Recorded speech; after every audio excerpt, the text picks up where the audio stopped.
ಹಾಂ ಅವನು ಎಲ್ಲ ಕಿತ್ತಾಕಿದ್ದಾನೆ. ಹಾಂ ಮತ್ತೆ ನಾನು ಮನೆಯಲ್ಲೇ ಇದ್ದೆ, ನಾನು ಅಮ್ಮ. ನಾನು ಕೇಳ್ತಾ ಇರೋದು ಬುಟ್ಟಿ ಯಾರು ಮುರಿದಾಕಿದ್ದು ಅಂತ. ದೊಂಗೆ ಮುಚ್ಚಾಕಿದ್ರು. ಸುಳ್ಳು ಹೇಳ್ಬೇಡ. ಅಮ್ಮ, ನಿಜವಾಗ್ಲೂ ಅಪ್ಪ. ಇಲ್ಲಪ್ಪ, ನನಗೆ ಗೊತ್ತಾಗಿದೆ ನೀನೇ ಮುರಿದಾಕಿದೀಯ ಅಂತ ಅಮ್ಮ ಹೇಳಿದ್ರು. ಅಲ್ಲಪ್ಪ. ಕರೆಕ್ಟಾಗಿ ಹೇಳು, ಇಲ್ಲಾಂದ್ರೆ ಏಟ್ ಬೀಳತ್ತೆ ಇವಾಗ. ದೊಂಗೆ ಮುಚ್ಚಾಕಿದ್ದಲ್ಲ. ಯಾವ್ದಂಗೆ?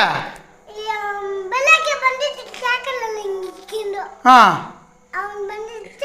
ಹಾಂ ಅಮ್ಮ ತೇಜು ಅಮ್ಮ ಎಲ್ಲ ಇಲ್ಲೇ ಇದ್ರು. ಅಮ್ಮಮ್ಮ ಎಲ್ಲ ನಾನು ಇಲ್ಲೇ ಇದ್ದೆ. ಹಾಂ ನೀನು ಡ್ಯೂಟಿಗೆ ಹೋಗಿದ್ದಿಲ್ಲ. ಹಾಂ ಅವಾಗ ಎಲ್ಲ ನಾನು ದೊಂಗೆ ಬಂದಿದ್ರು. ಹಾಂ ಬುದ್ಧಿ ಹಾಕೊಂಡಿದ್ರು. ಹಾಂ ಕಾಲಂತೆ ಮುದ್ದಾಕ್ಬಿಟ್ಟಿದ್ದಾರೆ. ಈ ಬುಟ್ಟಿ ಮುರಿದಾಕಿದ್ದು ನೀನಲ್ವಾ? ಸುಳ್ಳು ಹೇಳ್ಬೇಡ. ಇವಾಗ ಏಟ್ ಬೀಳತ್ತೆ ಕರೆಕ್ಟಾಗಿ ಹೇಳ್ಬಿಡು. ಅವನೇ ಮುದ್ದಾಕಿಸ್ಬಿಟ್ಟು. ಅವನೇನಾಗ ಬಂದಿದ್ದ ನಮ್ಮನೆ